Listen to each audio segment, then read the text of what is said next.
Joey Molinaro is an artist, musician, and novelist from Pittsburgh, Pennsylvania. And I met him in 2015 during his first European tour when he was passing through my hometown, Poznań.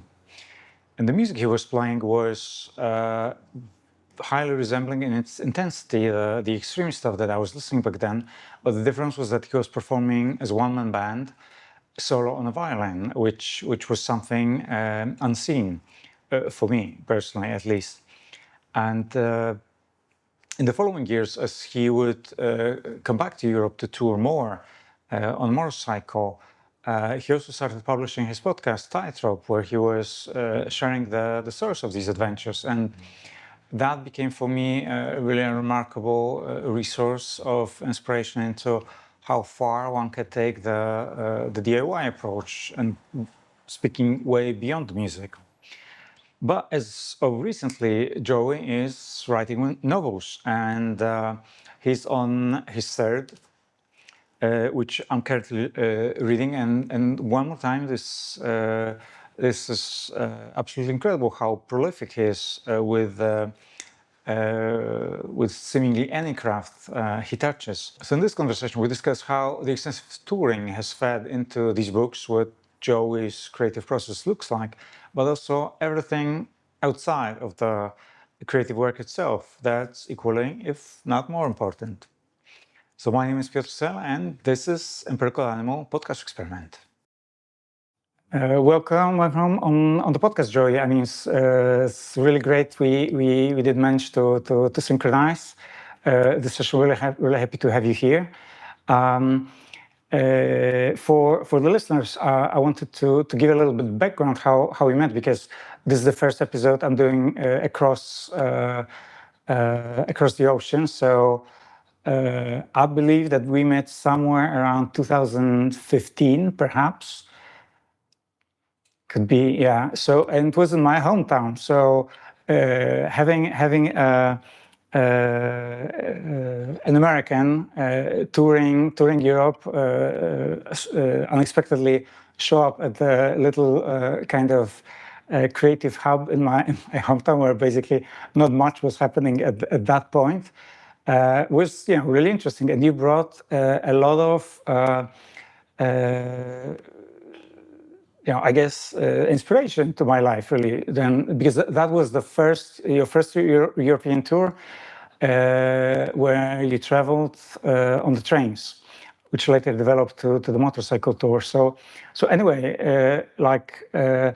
ever since, really, I've been following you on social media, and I've been finding a great deal of really inspiration, seeing how you've been doing seemingly impossible things as a really one-man band, and right now you're writing the books, and you're already on your third novel, which is quite incredible again. So, could I ask you to kind of introduce yourself to everyone with the whole variety of things that you do, and how do you see yourself nowadays? Because I remember you mostly as a kind of independent musician, but things have changed, and there's a lot more to what you do. Thank you, Piotr. I often think of my first time in Poznan, and then I was there 2 other times, I believe, and I was first. I studied classical music in university, but I played all different instruments, all different styles. Started playing different varieties of heavy extreme metal. And as a violinist, at the same time, I was meeting a lot of people that were scaling back and not playing amplified music. They were playing more acoustic styled punk music. And I thought, if I could take some of these extreme metal styles and put them on violin and have a way that I could do it solo, then I might be able to get a little bit more mileage. I was about to move to New York, and so I knew it was going to be practical for me to have band practices in the basement. So I put together this style of music that you've heard me play, and did move to New York, and I was doing reasonably well, but I wasn't interested in working a bunch of jobs to pay rent when I could just hit the road and just do that style of music across the country and break even, which isn't easy to do. But I found a lot of ways to do it, just being lean and mean and booking very creatively. And so I started doing that full time for a few years, touring a lot of the time with automobiles converted to run on vegetable oil, so I didn't have to pay for fuel. And then I decided I was going to tour Europe by train because, again, I just need a violin and a couple things. And I found it to be extremely satisfying. I made it to Poznań. It was the very end of my tour. It had been about 3 months. And I remember going there. I had one gig. I'll have to think really hard about where that first gig was. But as you mentioned, I had a couple days off, and I got tipped off that there was this creative community, and they had open events. And it was a contact improv dance ensemble, and you were there improvising sounds, which was pretty new for you. And I did a little bit of sound and a little bit of movement, and went on to have such a positive experience in Europe. I went back to the United States where people don't care so much about art or touring music, and I knew I had to go back to Europe. But instead of buying a train pass and then at the end of the tour the pass just goes away, if I bought a motorcycle, then I could have a motorcycle. I wouldn't have to rush to the train station. I'd never been on a motorcycle, so I spent about a year and a half learning to ride motorcycles, did a couple little tours by bike, and then I went to Europe. I played a few gigs in England, and then I bought a motorcycle in Ireland, and it all worked out. The whole tour, this was a 10-week, no, this was a 5-month tour. I forget. It was a massive tour, and it was just on a knife edge the whole time. And it was so beautiful and felt so good and artistic that I just kept going back and doing it every summer. And I actually just sold that motorcycle last week for paperwork reasons, for bureaucratic reasons. I wasn't able to register it anymore, so it was too risky for me to ride it in Europe. So I had to get rid of it and came back here. I had been working at a elementary school, and I was working as a music teacher in an elementary school. So I was a little bit more anchored here, bought a house here, Pittsburgh, Pennsylvania. At the time, it was still relatively cheap. And now I'm getting married next month. So I'm transitioning out of being a touring musician. Last summer, I toured the West Coast in my 1982 Mercedes-Benz that I rebuilt. And I've done a couple Harley tours since the pandemic. But yeah, I'm very much transitioning to being at home, working on my house with my fiance. We're raising kids. So last summer, it didn't feel great being away from the family and everything. And I had been working on books anyway. So I'd already written 2 books, and I just released the third one.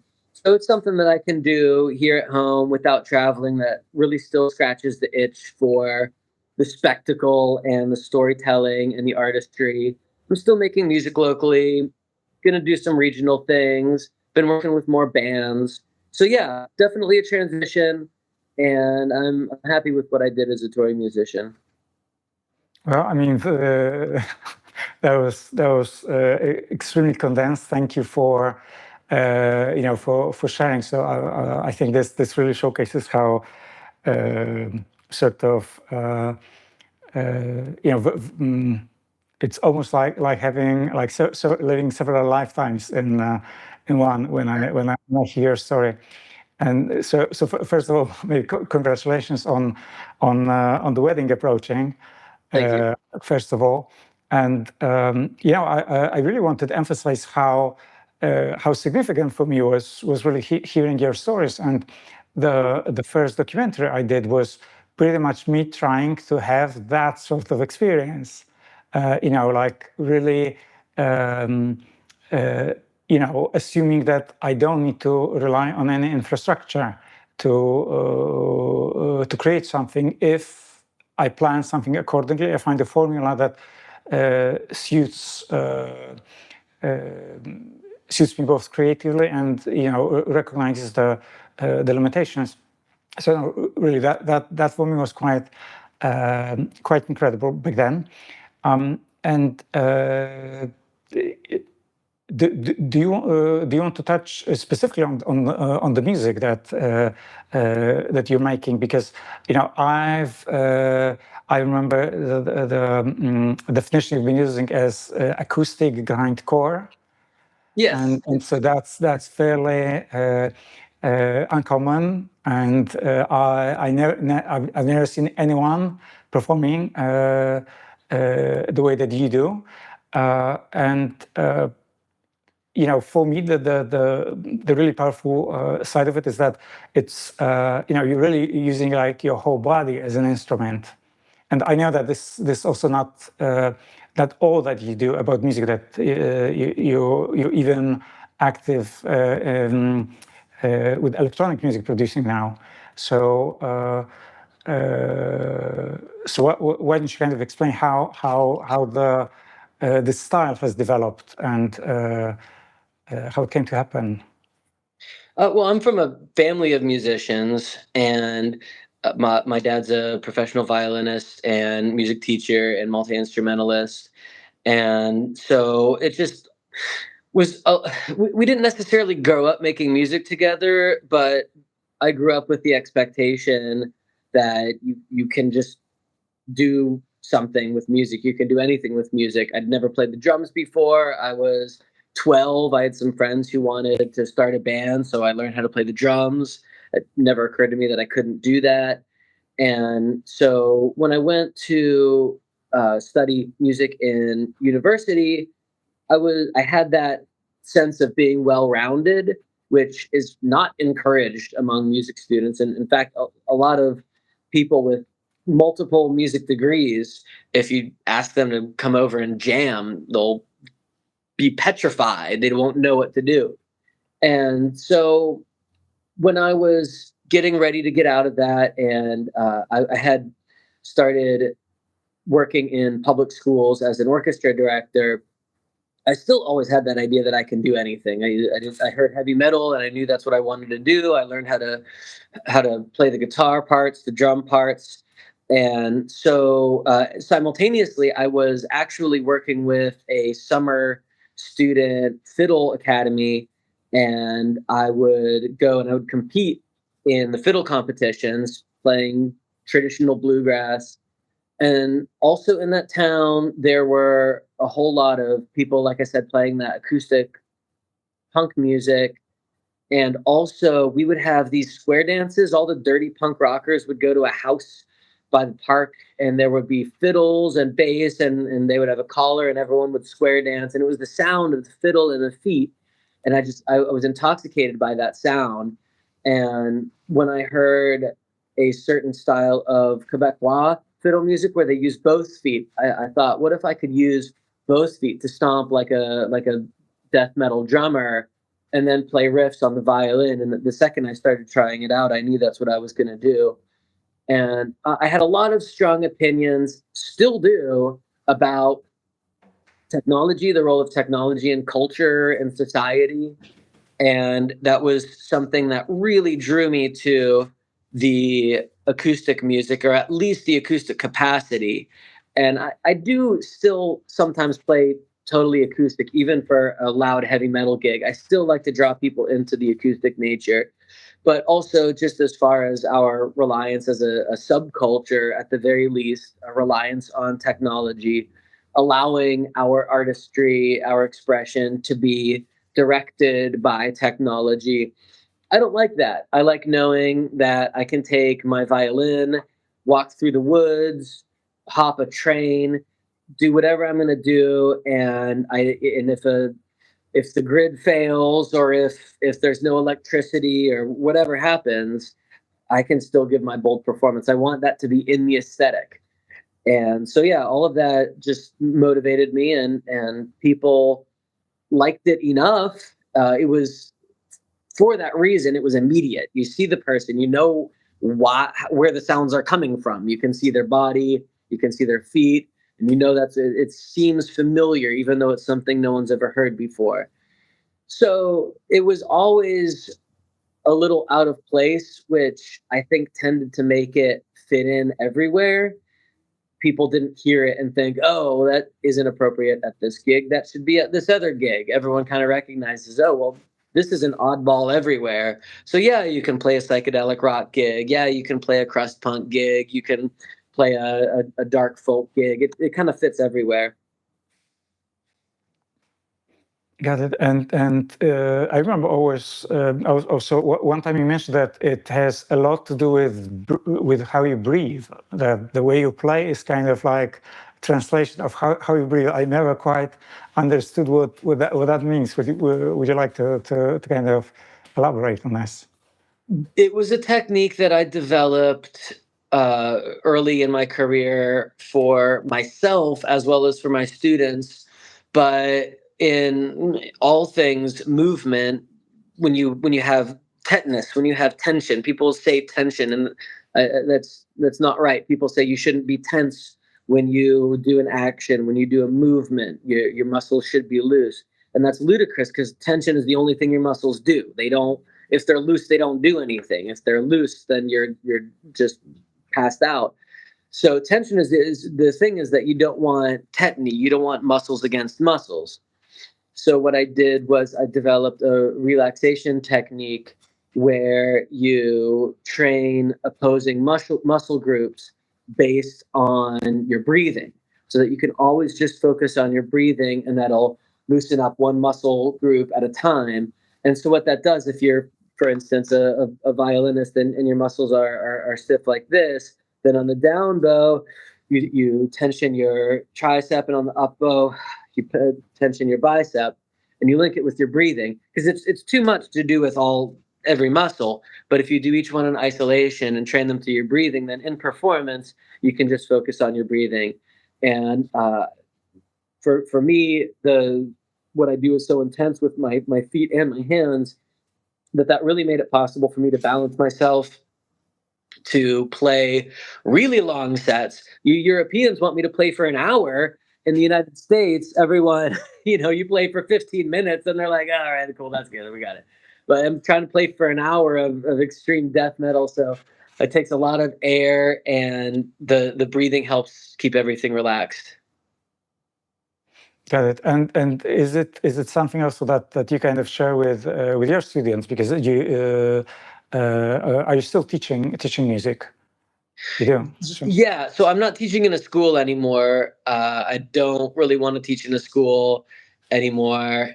It's a pretty bum gig, but I have a private violin and multi-instrumental studio, and I also play violin professionally. But with my students, I do this especially on scales, and especially with when they approach performance.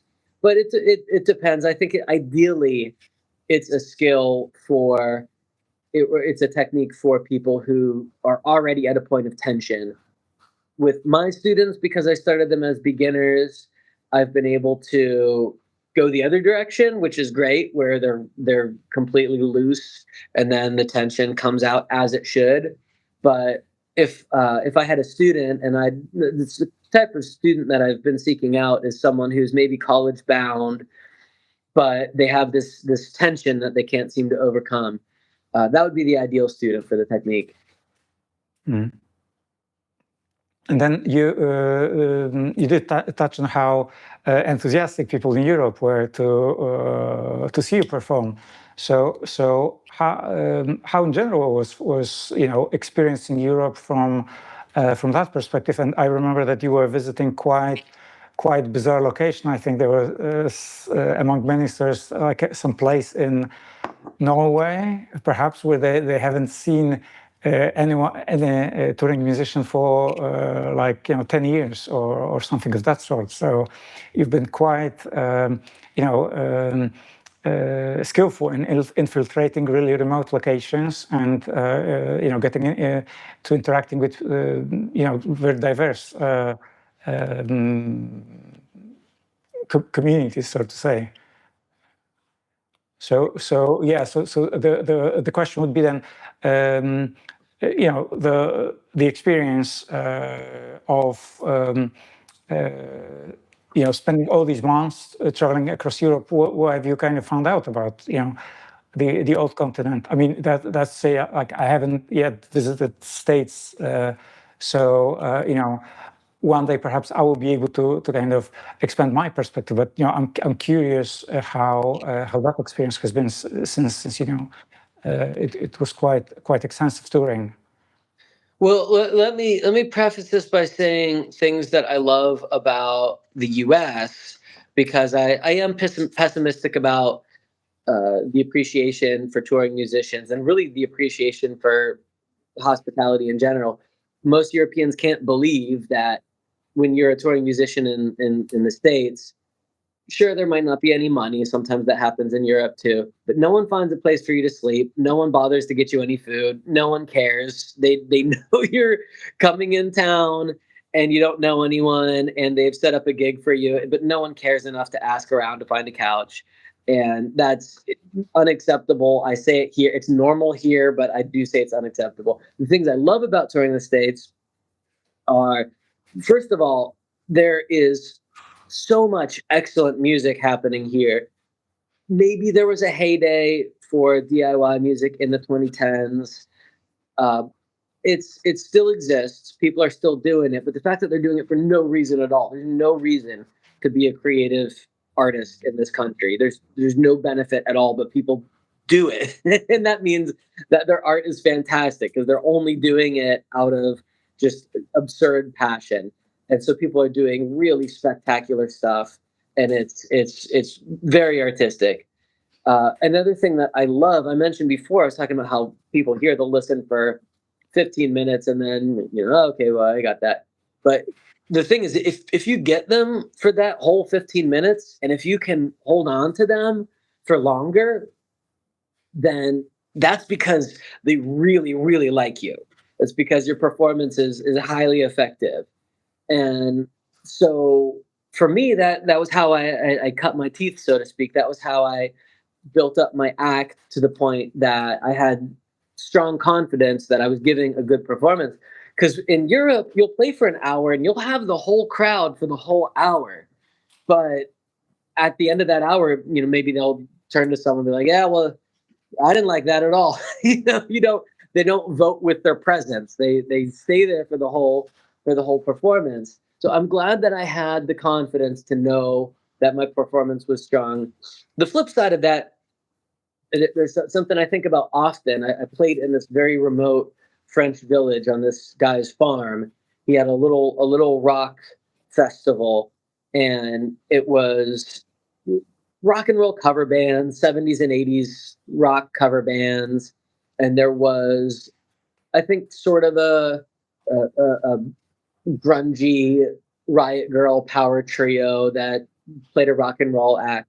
And then there was me, and I'm rock and roll in a manner of speaking, but for someone that wants 70s cover bands, it's a strange thing. And the owner of the farm, he said this to me in French. My French was pretty good for a time, but he told me he says he's looking at me, and I can tell from his eyes that there's this admiration. And he says, I want to tell you, and he's holding my hand. He said, I do not like your music. And I'm like listening, but I can tell. He's like, but listen, I want to tell you what I mean by that, how much it means to me that something like this could come to my farm, that music like yours could be at my farm, and you could play in this moment, in this singular moment at my festival, and this music could happen. That how much it meant for him for that to happen. And then of course he fed me loads of fresh cheese and produce and breads, and gave me a fantastic place to sleep, and we talked motorcycles, and so things like that are really edifying. And then on top of that, you get a lot more support financially, which is good. Definitely the rides are shorter, and for a motorcyclist to be able to take the scenic route through the mountains and ride a luxury vacation worth of riding in a week while you're getting taken care of every night, the terrain is just staggeringly beautiful in Europe. Yeah, those are the food. Obviously, the food's so much better. Um, there is a like I said, there's a a friction in the States. There's a grit to the States that I feel. People in Europe are a little bit more guarded. You can just tell by the way that they dance. If you watch Americans dance, they're flailing around and they're flopping around. And then, in Europe, quite often there's a little bit more reserved. Let's like not go too far. So culturally, I get maybe I'm the token flailer. Maybe they want to bring in the American who's going to flail around for a little bit. Maybe that's part of why I found a little bit of success. But yeah, it was fantastic. I don't know when I'll be back over there. I'm hoping to play some festivals, but it wouldn't be an extended tour again. Mhm. I perfectly understand, since life is changing, and you're adapting to the new lifestyle, right? So it makes perfect sense. I mean, just to kind of round it up, like for me, really bizarre from all these sources was how many very rural locations you've been visiting, right? That it wasn't what you'd assume, that just hitting the main major cities, right? But really like some places that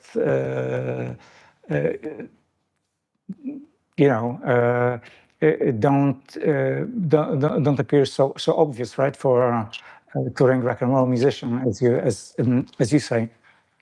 But kind of now slowly fading into the book territory, because all of your books, right, three of them, I noted is Heart of Gold, Young Nuns, and now Year Zero.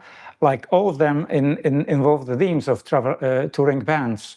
So has the experience of being on, spending years on the road, directly influenced the book title? Have you kind of used some of your direct experiences, or is it strictly fiction in your books? It's mostly fiction.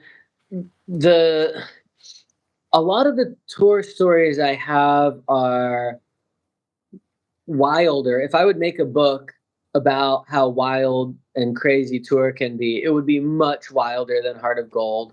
Heart of Gold is the most true to life of any of them, but it's a fairly normal, I would say, DIY tour for a veteran, savvy touring artist. Um, but for the average reader or rock and roll enthusiast, they really don't know. They have no idea. You still talk to people, and that's been a thing that is more and more relevant. People still have this delusion. I think it's starting to break down, but people still have this delusion about how you make it as a creative musician. And dude, you don't make it. You don't make it. 10 or 15 years ago, people still believed, well, you work it out as a local band, and then you maybe step up, do some regional tours, and then you get on a small label, and then you work your way up to a big label. And it's just 10 or 15 years ago, that was a myth. And I'd say not in the 90s. Absolutely, that's the blueprint. That's a fair way to think about it.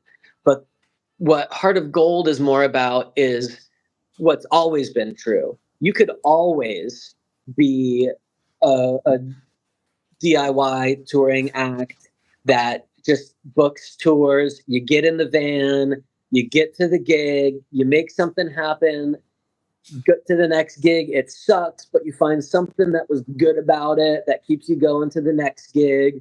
And then that one sucks. And then you find something in there. Well, there was a terrible gig, but I met someone there who's going to hook us up with an awesome gig next. There's got to find something in there. I met a girl, or we got to stay in a seaside cottage and swim in the ocean, and they fed us a whole bunch of fresh avocados. You find something to keep you going. That's always been true. That's still true. And that's the thing that I want to tell younger people, older people, is that, stop telling people that you got to make, BS Instagram branding videos with your band so that you can get 100,000 followers and maybe get signed so that your Spotify album nets you $300 and you spend, 10 times. You know what I mean? You know what I'm saying? That's common knowledge now. Everybody knows that.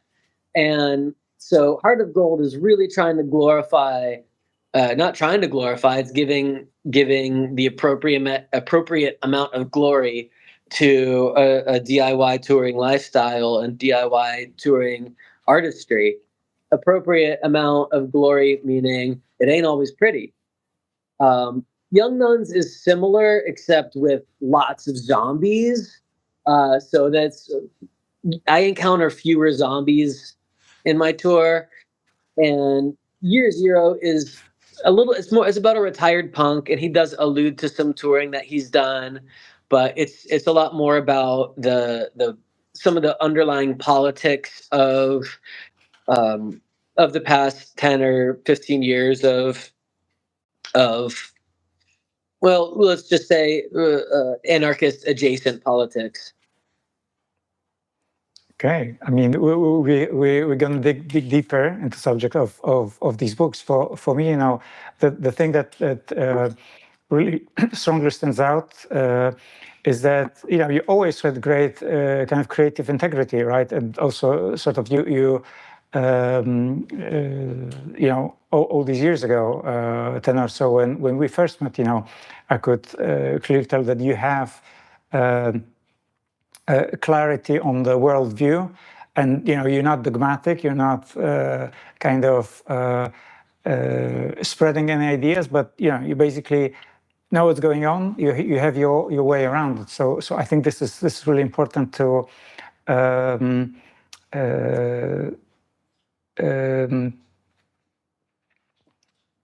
seek to have a perspective, right, and to know what is yours. And in my way, right now, with the help of this podcast, I'm kind of through speaking things out loud. I'm getting clarity on how I see myself in relationship to the world and so forth.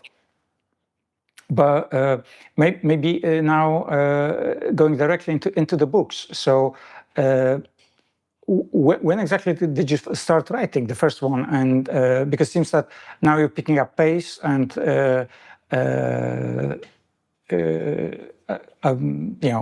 I imagine that it's becoming easier for you now at the book 3. But probably the first one was a longer process. So what initially prompted you to write a novel? Because I remember that you were documenting your tours, right? They were like audio diaries. You were writing about it, and so you've always been a storyteller, right? But now you moved to fiction. So what prompted it in the first place? Well, yeah, the storytelling made sense to me because it was just so spectacular, especially being on these motorcycle tours. I just felt like no one would believe how wonderful it was, and I would have pictures and stuff, but just really top to bottom, it was thrilling, and so I always wanted to share that. That's why I started a podcast, and it never really took off. I intend to do the second half sometime, but it's a podcast about the first motorcycle tour that I did, and it has a lot of audio samples from bands I played with. It has some found sounds, and just fills out the narrative of it all. And so it wasn't. I lose track of how many tours I've been on, and I got an idea. I think it was when I saw you in London the first time. I think it was that tour. before that tour, I saw the movie Bohemian Rhapsody about Queen, and that reinforced this narrative that I hate about rock stardom. And the thing I hate is not the fact that they believed in themselves so much that they became rock stars. Okay, that's fine.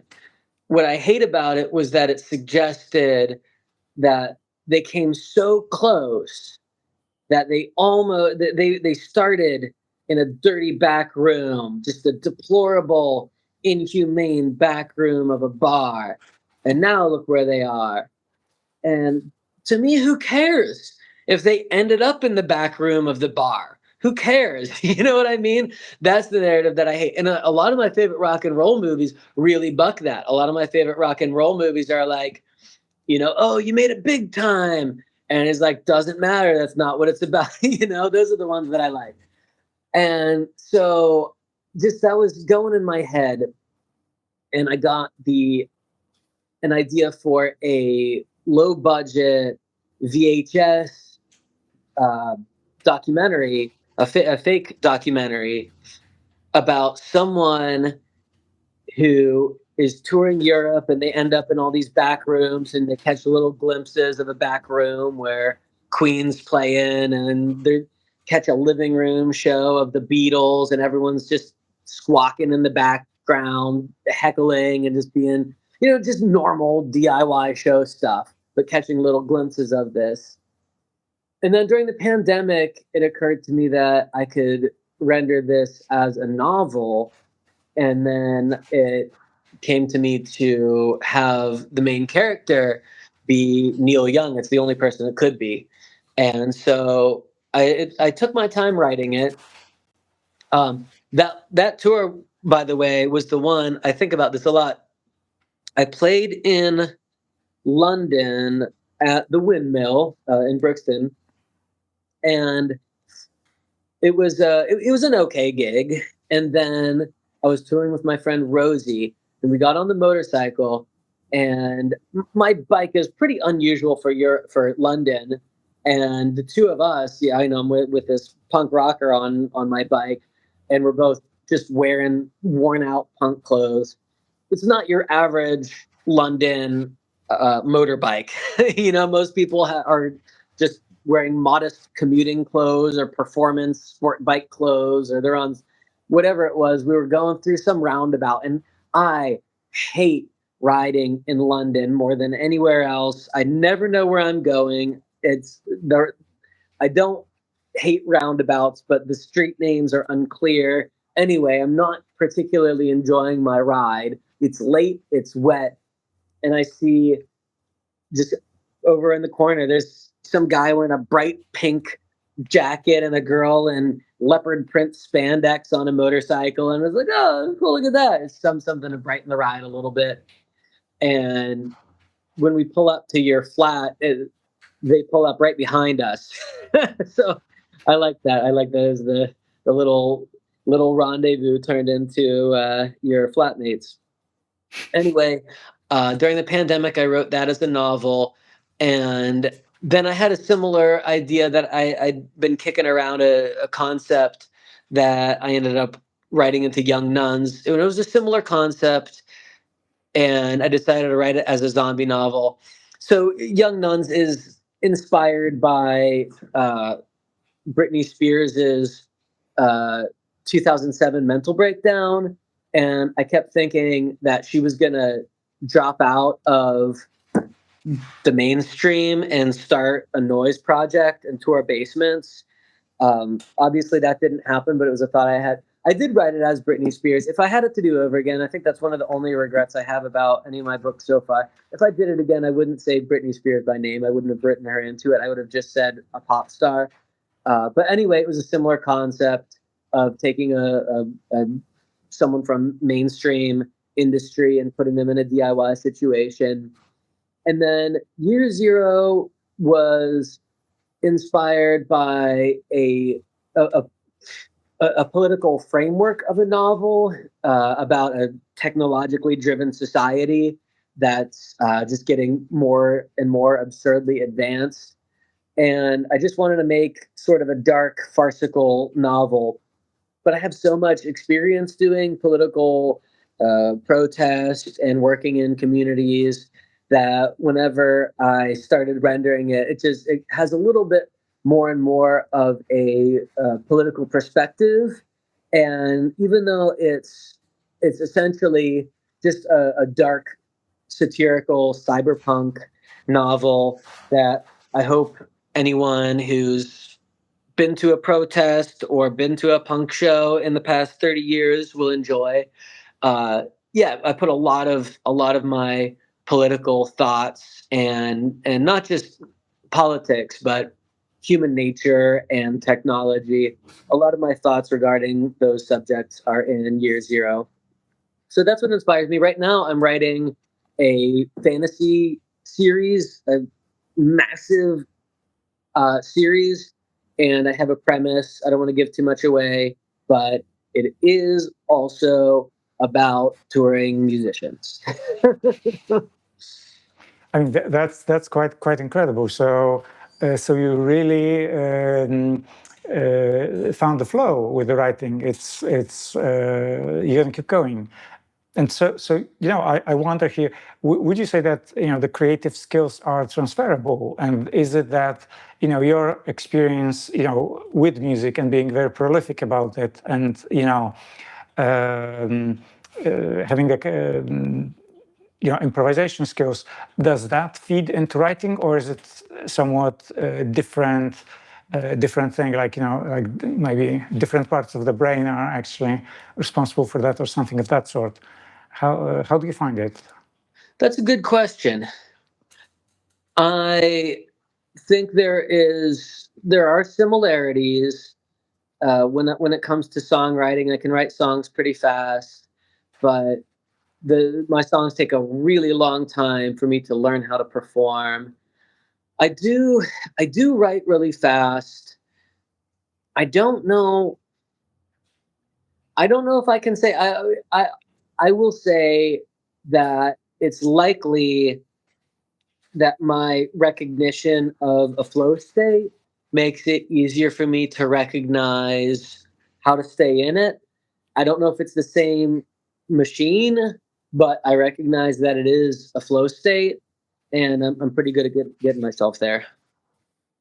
Fantastic. Um, uh, and do you want to tell a little bit about the just the process, like how does it happen? Uh, Writing books from a musician's perspective, or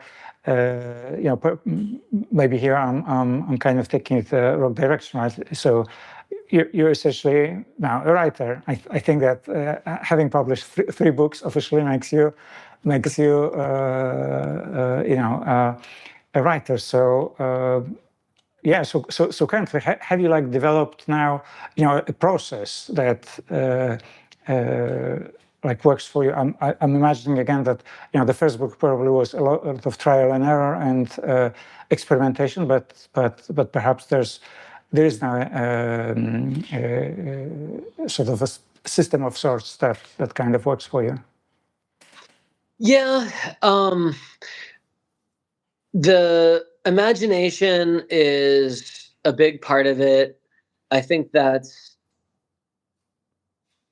when I'm writers don't have communities the way that musicians have communities, and that's disappointing because it's disappointing for a lot of reasons.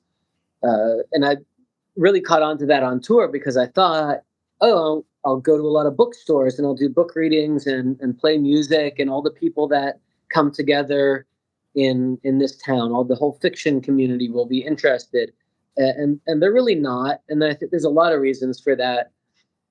It's not entirely their fault. I think it's a personality thing. But from what I can surmise online and in person, I it's quite rare to have the sort of imagination and flow that I have. A lot of that is probably because I hate to say this. It's my instinct that a lot of this is because I'm not a trained writer. I think a lot of people who go, I don't know if it's the same degree in Europe. In the States, it's called an MFA, and it's a degree to become a writer. And whenever I look online at fiction writing communities, there's an assumption that you have an MFA and have never written anything.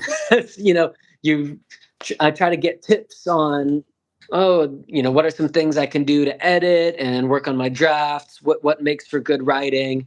And almost the entirety of the conversations are about, what do you write? I just can't write. I'm trying to write and I can't write. And I just don't have that, which is why I feel pretty confident that I should keep doing this. I have an imagination. I imagine the things, and it's not photographic. So, but that's fun for me. Is I'll imagine in my head. I'll tell you right now. I know exactly what's going to happen in this next chapter that I'm writing. I know exactly. I see it. I'm telling you right now. I know exactly what's happening in this chapter. And then I start writing it, and then I'm like, well, wait a minute. Then where does this character go? And then how is she going to kill an hour just between this and that? So now I have some other idea has to come to me about a little side quest she goes on, and then that's fun for me.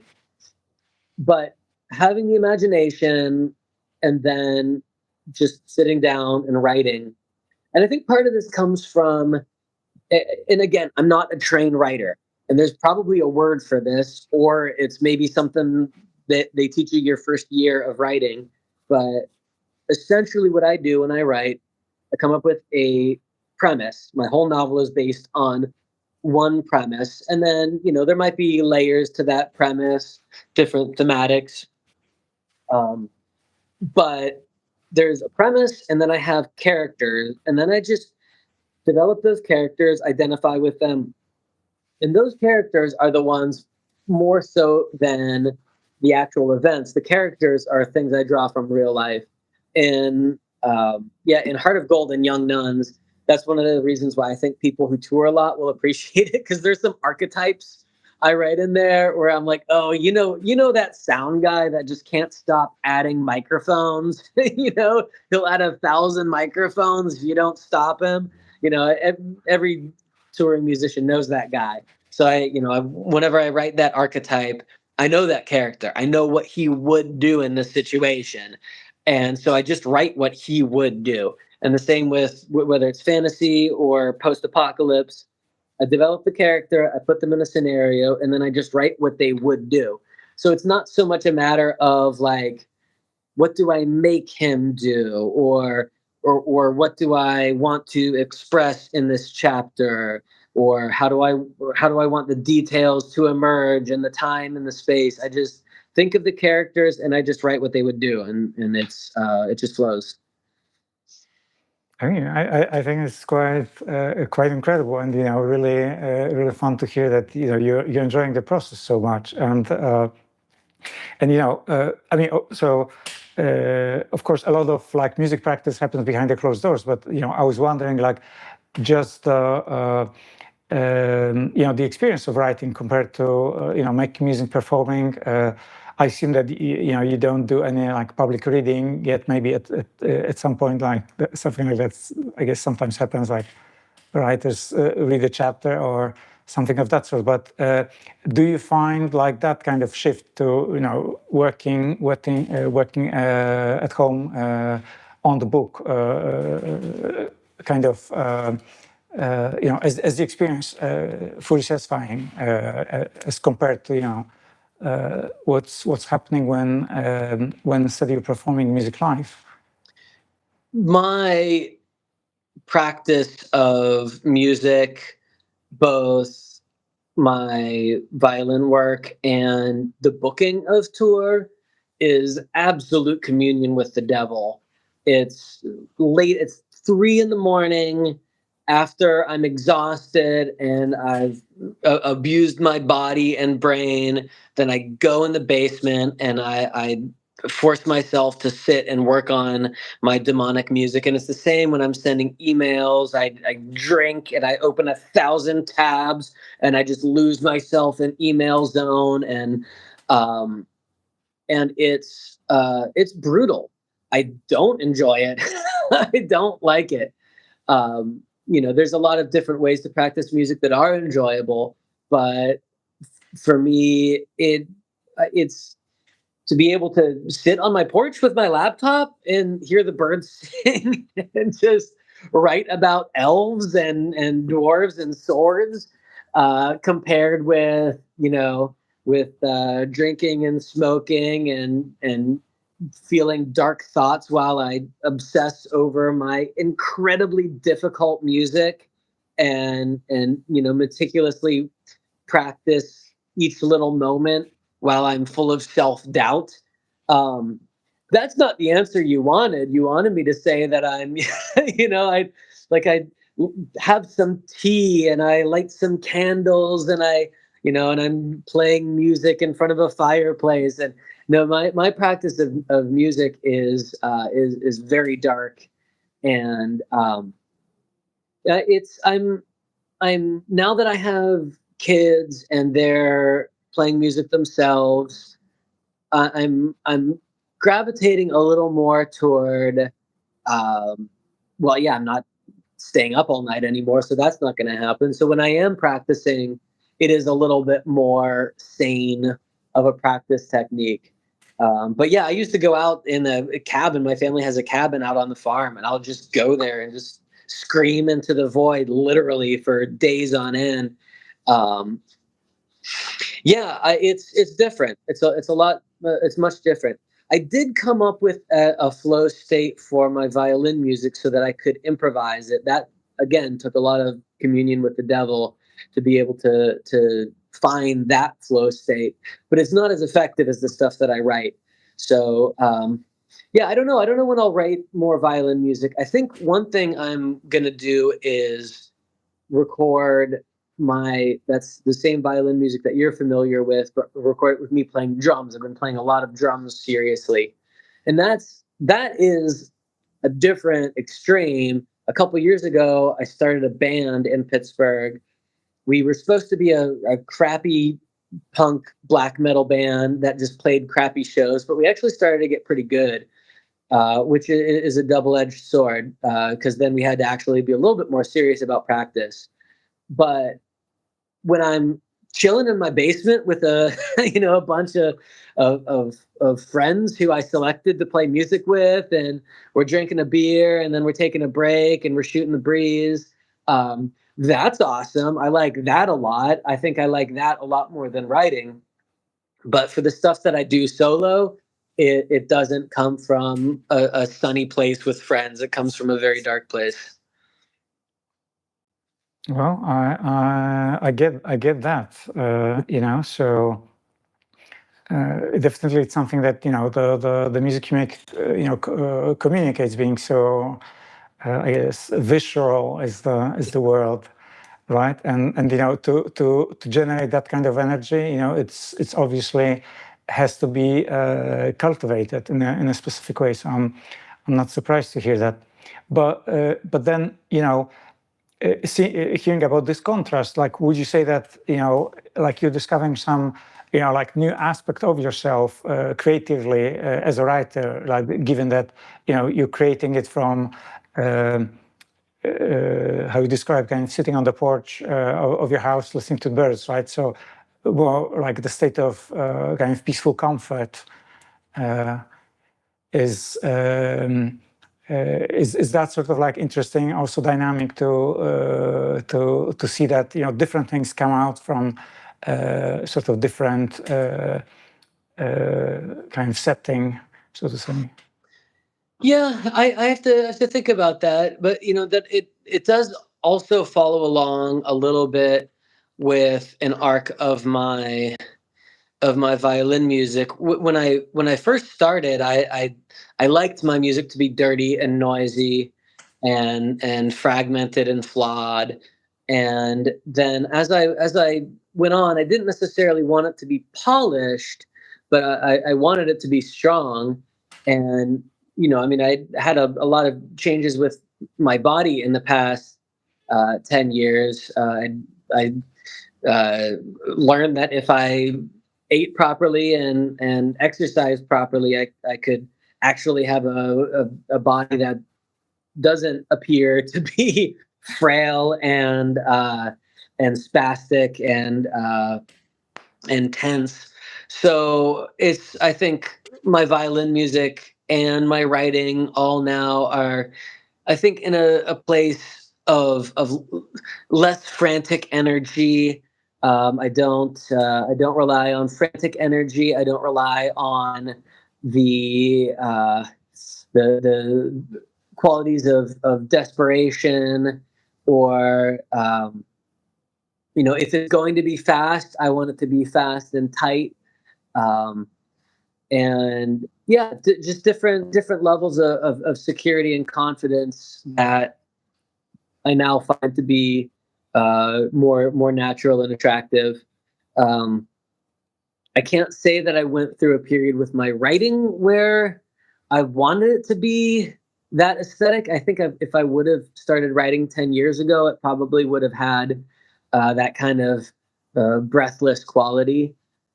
But yeah, I would say my overall aesthetic has come to a place now where I value, um, and it's probably not just when I was working on, when I was touring by motorcycle and when I was hacking my cars to run on vegetable oil. I was literally hacking through things and wrapping them up with duct tape and just strapping it together and trying to get to the next gig, and then wire it up again and try to get it going. But now my the 1982 Mercedes that I've been touring in, it's going to last forever. I'm doing the mechanic jobs on it right. I'm literally building a stone wall in the backyard of my family's house. Uh, I'm putting a new roof on the house with the intention of lasting forever. Whereas when I started my career, I wasn't even renting. I was just sleeping in someone else's closet for a month or two whenever they were out of town and subletting. So yeah, I would say aesthetically, I've gone from a place of being transient and relying on sheer energy to building things that last. Well, I mean, obviously now starting a family, that's kind of seems like the best kind of place to be, really, and fully understood. So next thing, I heard you in one of the Instagram videos where you were kind of referencing all the inspiration behind the books, and you used the expression that these were the things that shaped your thinking. So that kind of was really interesting for me. That it's not just about the type of the stories, the way of telling them, but also like the kind of intellectual apparatus. I don't know how to call it. Like just the actual process of thinking. So how does it come across? In your books, and how much of the like, to what degree it was important for you to communicate how you think with other people, or is it something that some will notice, but then there's just the story itself is what should speak for itself, because this kind of leans to, like, I guess, philosophical territory, perhaps, something of that sort. So maybe a little bit of that. So what has that shaped your thinking, and how does it translate to the writing then? Well, for Heart of Gold and Young Nuns, well, for Heart of Gold, I don't think it applies very much. I think for Heart of Gold, that's about our artistic questions, and I don't know if there's a whole lot of nonfiction writers that I would point to, and or philosophers that I would point to that informed Heart of Gold. Young Nuns has more or less in the background aspects of technology because um, it was intuitive. I made the intuitive choice for my zombie universe to have been started by the introduction of the iPhone because 2007 is when the book was based, and that was when Britney Spears had her meltdown. But also, that was the first year that the iPhone was released, and also that was just a good year. That was kind of like the peak year for the genre of metalcore that I wanted to uh, base the band Young Nuns around. And I like the idea of making the iPhone the thing that started the zombie apocalypse because it's if you're doing a zombie book, a lot of or zombie literature. So I'm from Pittsburgh, which is the zombie capital of the world. You can look it up, and we there's it's a thing from outer space that caused zombies, or it was a virus that caused zombies, and people come up with different ways to start the zombie apocalypse. And I didn't just want to pick something random and obvious, toxic waste. But yeah, the technology is making people into zombies. People are literally chat GPT zombies right now. So, as far as being the origin of the zombie apocalypse and this being a driving force for the post-apocalyptic world that I made, and I have some twists and turns where there's, different people have different weaknesses with their relationship with technology. It's in the background. It's intuitive. There's no. I'm not making any. I'm not going out of my way to make a statement. It's not an essential theme of the book. I guess it is. Not compared with Year Zero. Year Zero is I've been reluctant to call it a satire because I feel like satire often these days is really two dimensional. When you read a satire, it's like an obvious allegory. You're like when you're reading it, you're like, oh, okay, I get it. The government or the alien overlords are MAGA, and then the this are the non-binaries. I get it now. Okay, I understand. It's often very superficial, and I didn't want anyone to have that impression reading the book because that's not how I wrote it. I don't want anyone to latch on and see it through a lens that I didn't intend.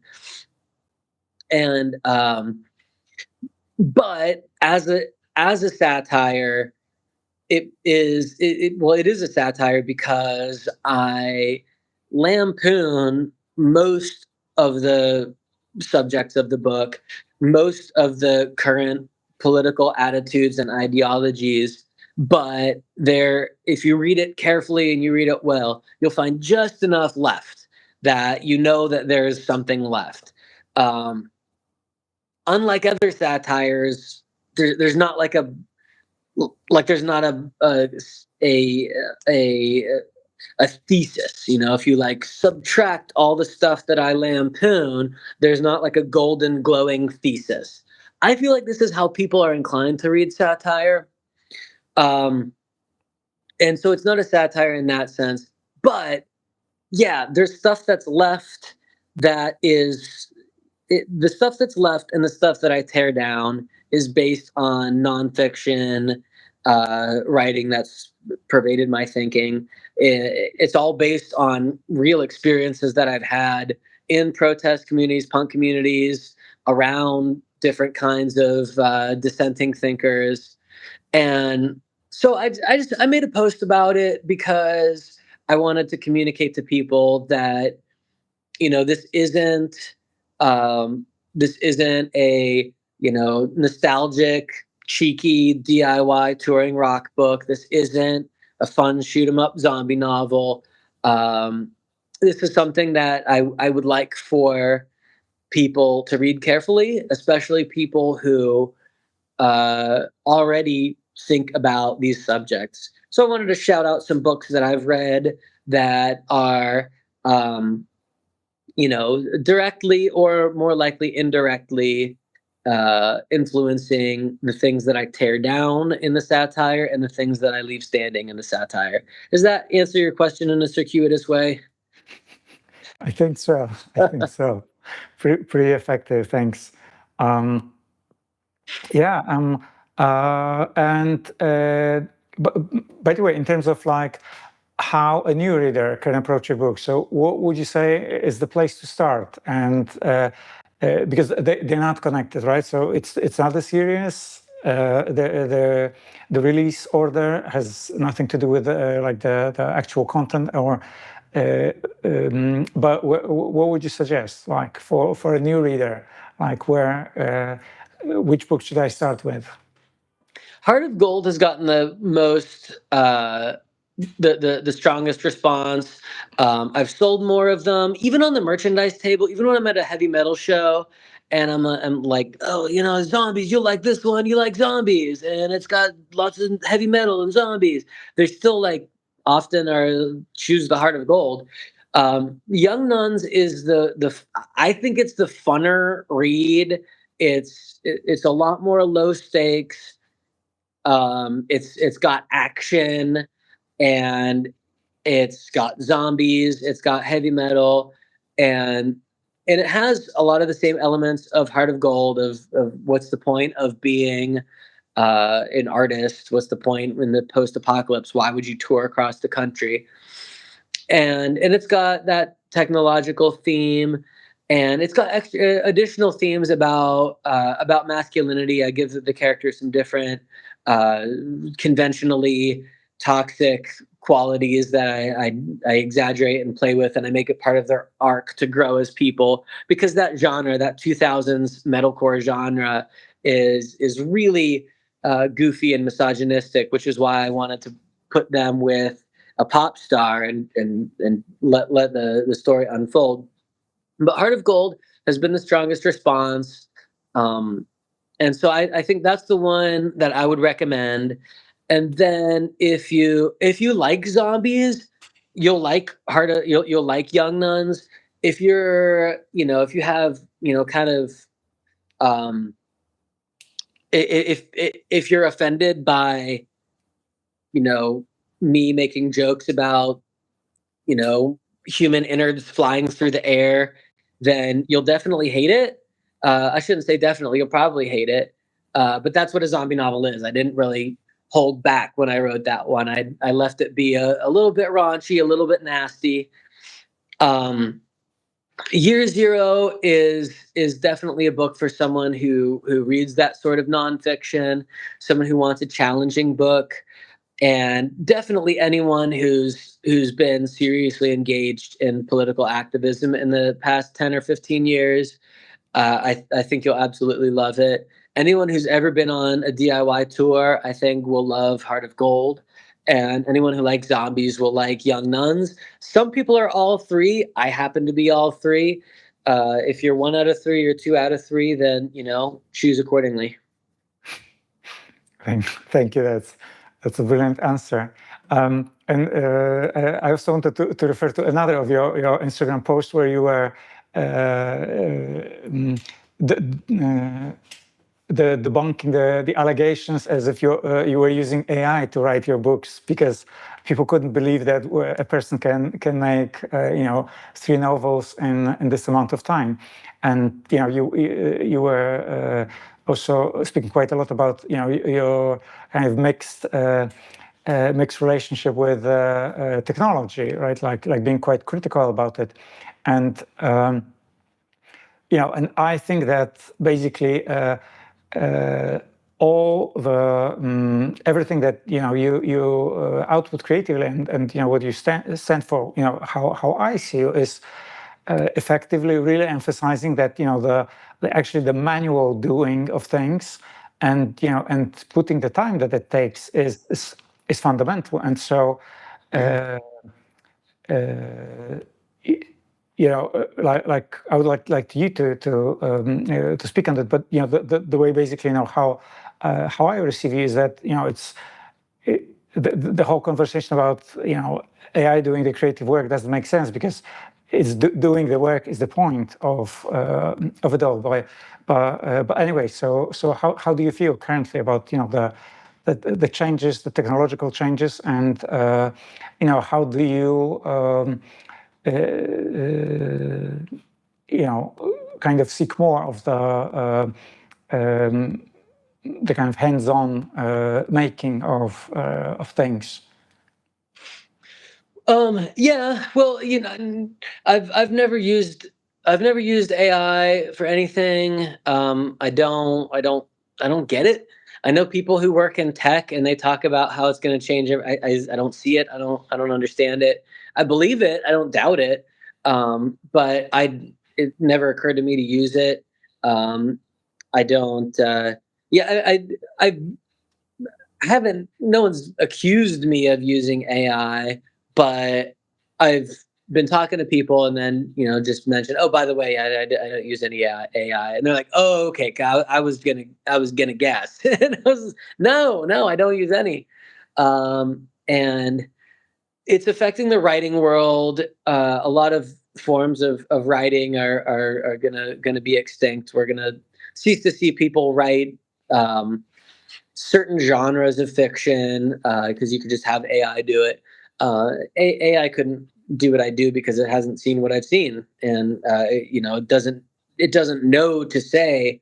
I guess I don't know. I haven't used it, and technology is, you know, I think important, and this is a big part of year zero, is that, you know, you got to be real. Yes, I'm using technology. Yes, I'm on a podcast right now. I'm got laptops. I ride motorcycles from the 70s. It's still technology, and you know, I think having the capacity to dial back, being aware of how it's changing your brain, you know, even language itself is a form of technology. Just being aware of that technology and what it does to your brain. I think that's a safe point. If you know you're not dependent on it necessarily, and you are aware how much of yourself is the technology.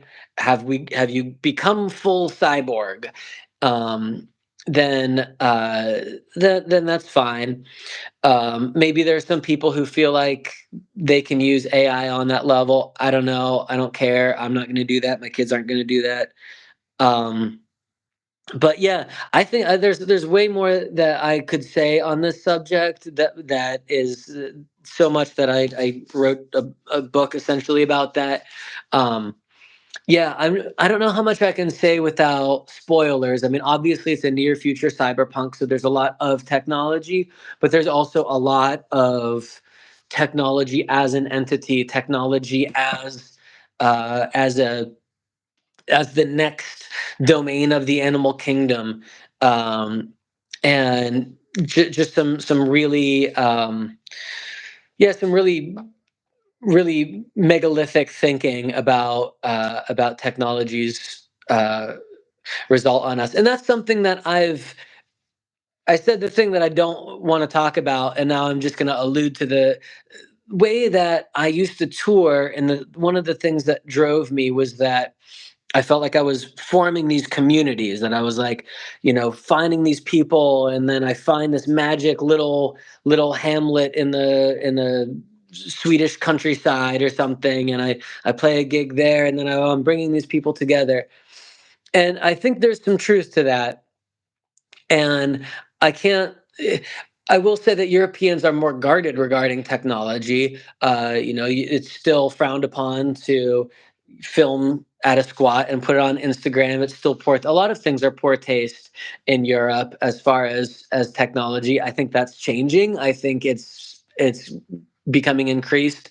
I think England was always a lot more like the States, well, always has been, but more so than continental Europe. But in the States, there's no hesitation. As soon as there's a new technology, everyone just becomes completely immersed in it. And so here in particular, where I felt like we were building with this DIY network, we were bringing people together, we were forming a community of resistance.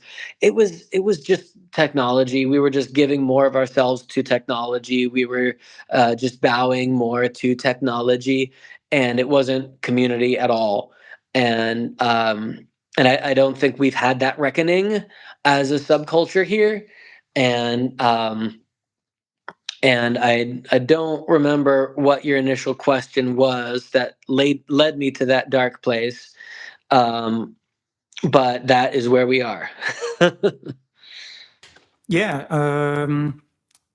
Well, I think that one we can park over there, and I would maybe kind of divert to another question, because you know I wonder, like, what's the kind of input right now that I mean, like, do you read a lot of books?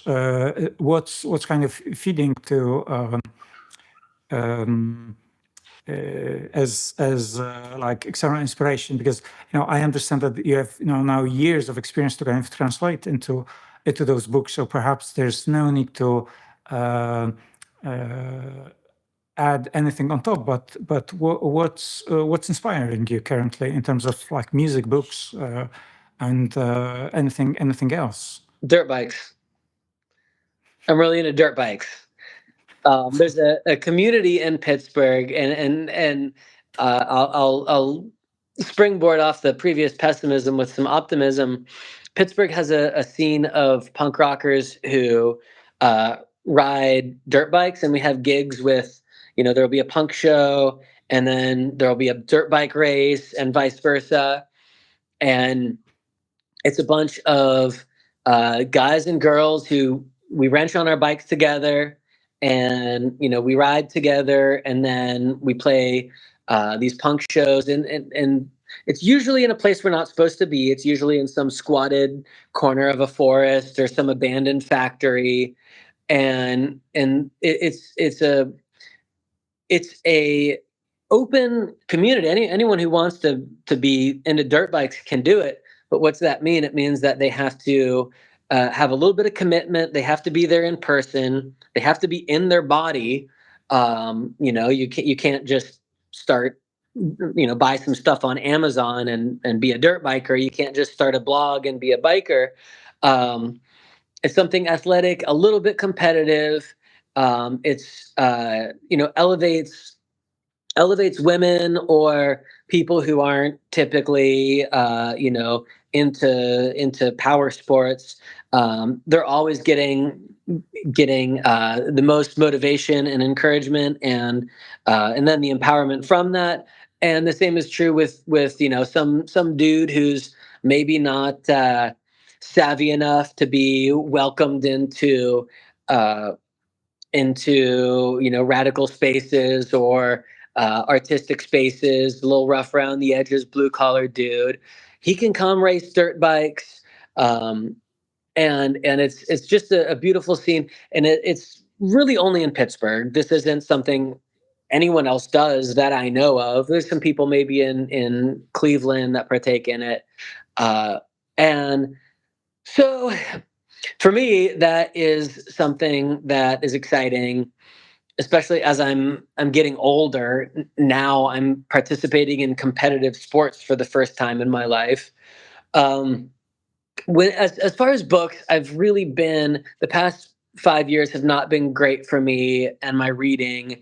I usually read a book or two when I travel, and I read audiobooks, and I really I'm critical of audiobook haters. There's a lot of people who audiobooks, that's not reading, but we can't squabble. There aren't enough of us. There aren't enough readers out there for us to be fragmented. Um, and I don't have enough time to read, and that's what people say who do audiobooks. But the reason I don't have enough time to read is because all of my reading time is spent writing. So I have been listening to a lot of audiobooks. And yeah, like I said, I learned how to build a stone wall, and I'm raising kids, and I'm doing stuff with kids. I'm teaching them musical instruments, which is very much in my wheelhouse.